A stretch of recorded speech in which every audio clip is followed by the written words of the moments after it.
Before today's video, I wanted to make an announcement. I am going to be raising money for my local children's hospital through Extra Life. This is my 7th year participating in this great cause. I've seen people that I love fight cancer, and no child should have to go through that. I'm going to leave a link in the comments pinned down below, guys. Every dollar helps kids get the care and treatment and comfort that they deserve through the hardest time of their life. So please consider donating and make a difference today. Thank you, guys. What if I told you one of Xbox's most respected studios just set itself on fire publicly over a tweet? I saw the most cringe tweet, guys. And yeah, this is going to blow up in their face. Obsidian, the studio behind Fallout New Vegas, Pillars of Eternity, just released Outer Worlds 2, and it's collapsing faster than anyone expected. But what's even crazier is that instead of addressing the failure, Xbox UK started mocking their own players. This is on brand. It's to be expected. A game fails because of wokeness and stupidness. They blame it on the gamers. They try to talk shit. They post stupid stuff on social media. Rinse, repeat. Let's find the new game. But yeah, this is one of the strangest PR disasters we've seen in quite some time. And it could have real consequences on Obsidian's future. So let's talk about it. So Xbox UK posted this image, this bizarre image that's essentially mocking the players. You could say it says me replying to my haters. What a bizarre promo image. You know, people are saying your game is bombing. Maybe focus on fixing that. 18,000 concurrent players on launch weekend. And UK Xbox or whoever's running this account responds with this. They thought they were being clever. They honestly thought they were being clever, guys. But it comes across like a studio laughing in the face of its own customers. Imagine dropping $100 million into a game to develop it. It underperforms, and your first instinct is to meme at the people who pointed it out. That's not damage control here, guys, in any form or fashion. This is delusional. This is that insufferableness that a lot of game studios, especially Obsidian, if you remember all the stuff that went down before Avowed came out, where art directors are saying they try not to hire people that are too white, and just stupid comments all around from people in the gaming industry. This is yet another example of somebody that's tone deaf, a company that is tone deaf to its issues and problems, and instead of fixing the issues that they have that made their launch fail, they'd rather just post stuff like this.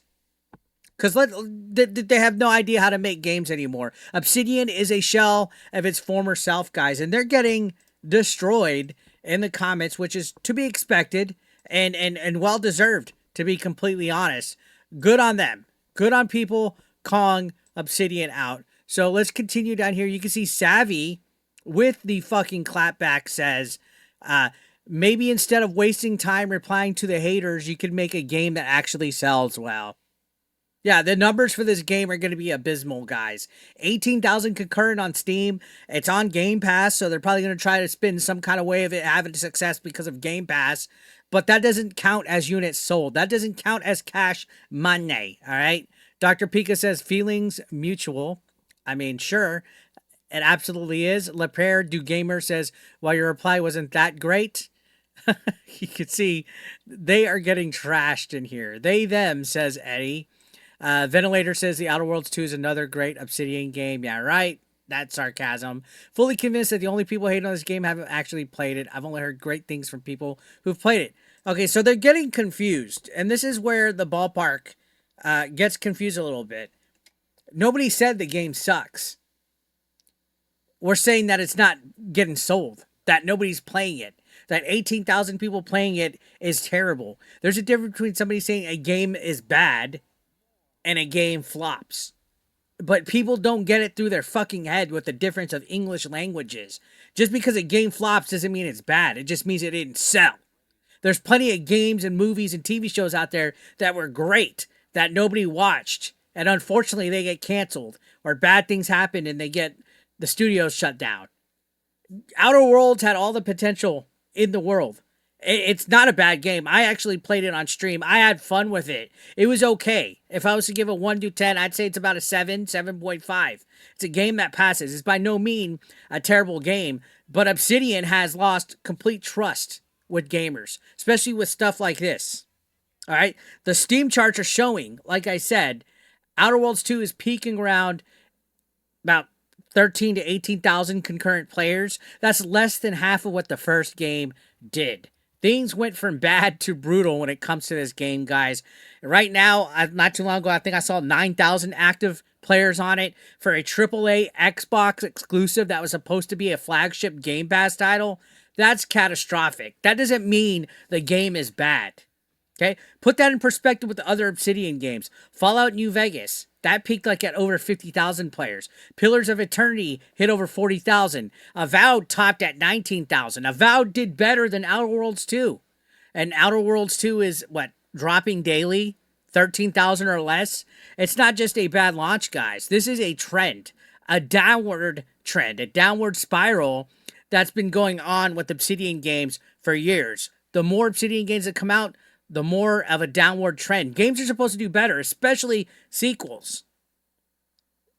And there was a whole marketing mess behind this game, too, and a $70 mistake on top of that. Somehow, despite these numbers, Microsoft initially thought that this game was the game to overprice. You remember they were trying to put it at $80?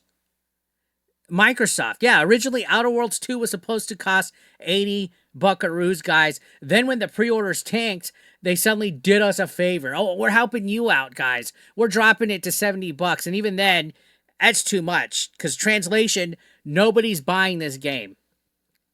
Nobody's buying this game. I think it's not going to make its money back at all. Be realistic here. And again, that doesn't mean the game is bad. You can have all the fun with it you want. I had fun with it. Here's the problem. This isn't a premium product. It's not a premium futon at Bow Manor with Robert downstairs afraid of Domino's Pizza. It's a mid-tier experience that's being sold at a premium price. At 50 bucks, okay, I would have said that would have been fine. For me, I think a $40 sweet spot would have been perfect. But Xbox needs expensive games to justify Game Pass, especially when they priced it up to $30. They want you to think, well, games are $80. I might as well pay for a subscription and pay $30 a month. It's a deal. I get 50 off. You see, there's ways of nickel and diming that they're trying to get us with Game Pass and Xbox ecosystem and everything. But that logic backfires when nobody wants to play the game in the first place. Again, 13 to 18,000 people. Go look at Steam database right now. I guarantee you it's probably lower than what we're saying right now. And if you think that's bad, wait till you see where the marketing went, right? Microsoft literally paid for the Outer Worlds 2 to sponsor a soccer stadium. A soccer stadium. I think it was, I don't follow football or anything, but I think it was Crystal Palace FC. And they made a parody commercial about it, apparently. And supposedly, people were saying it was the most painfully unfunny thing they've ever seen. You got fake execs, fake marketing execs talking in it about sponsoring the air and putting logos on every blade of grass. Who is this commercial for? Who's this marketing for? Who watches this and says, well, now I want to spend $70 on Outer Worlds? You're supposed to, like, sell a game to people. You're not supposed to insult people's intelligence. You're supposed to make the game want to, have people play it. Okay, this is what happens when corporate marketing replaces creativity. Remember how great video game commercials used to be back in the day? You end up with a commercial that literally mocks itself. Like, whatever they did for marketing was mocking the game. It didn't hype anybody up on it. Your game is literally struggling to stay above 10,000 players at this point as a result. And here's where the story stops being funny, guys. Obsidian isn't just any studio. We've talked about this before. They're one of the few developers left that actually make single-player RPGs out there. And Xbox owns them. But if Outer Worlds 2 keeps underperforming, layoffs are going to be inevitable, guys. It's almost inevitable at this point that we're going to see some people get fired after this. Now, according to industry analysts, there's a 40 to 60% chance Obsidian is going to be facing layoffs within the next year if this is internally labeled a failure. Well, spoiler alert, it most likely is, guys. And remember, Microsoft has already laid off thousands of people across Xbox and Activision that make more successful games. This isn't just about one bad game, guys. It's about a creative studio being strangled by corporate expectations. They want dollars, and a parent company, Microsoft, that can't afford a flop at this point. Uh, if you've been following Obsidian's recent behavior online, there's that issue too that I mentioned. They've become incredibly disconnected from the audience. They've been insulting gamers, insulting white people. They're ideologically driven. They're all about the politics and the narrative. The same studio that built cult classics like New Vegas now spend time on Heritage Month post and ironic haters gonna hate memes like the one that we just talked about. Meanwhile, their core fans, the ones who love deep, immersive RPG games, they're feeling completely ignored, and that's why they're tuning out. Okay? It's not about politics, it's about priorities here. Players don't care what social media stunt you're doing. Hands down, they care about whether a game is good or not, and whether it's optimized, whether it's worth their time, whether it's actually enjoyable, because games are meant to be fun. And right now, Outer World 2 is none of those things. So here's the truth, guys. If Outer Worlds 2 fails, Obsidian might not survive another major mistake. I think this is it. This is the last misstep, the last mistake. And that's terrifying because there are people at Obsidian, like as a studio, as a whole, Obsidian used to define what great RPGs could be. And if Xbox can't protect or guide its most talented studios, how do they expect to compete with PlayStation? Or even indie devs that are doing more with less, like Expedition 33. How are they supposed to compete with that? So, what do you think, guys? Is Obsidian's downfall their own fault, or is Microsoft Game Pass setting them up to fail? Let me know in the comments down below. I'll be reading it. If you enjoyed this video, hit that like. If you didn't, hit that dislike. Don't forget to hit that subscription, guys. We're on the road to 100,000 subscribers.